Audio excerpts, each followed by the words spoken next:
gonna see thymus dependent B cell activation.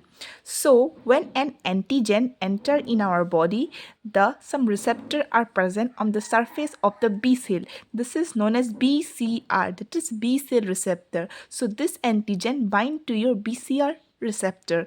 As this antigen bind to your BCR receptor, which is present on the surface of your B cell, this antigen is broken down into a small fragment, and this fragment is known as peptide. What type of peptide? Antigen peptide.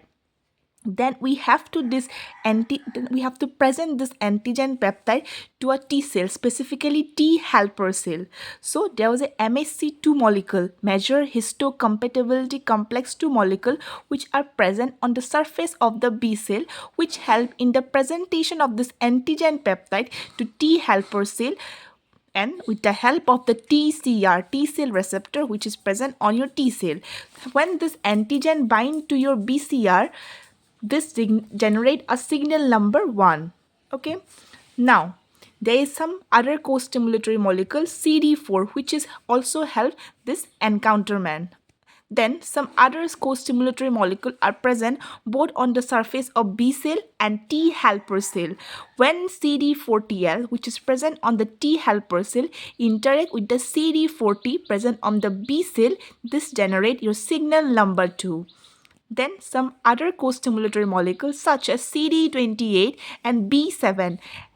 CD28, which is present on the surface of your T helper cell, and B7, which is present on the surface of the B cell. So these two also interact. All these are your co-stimulatory molecule.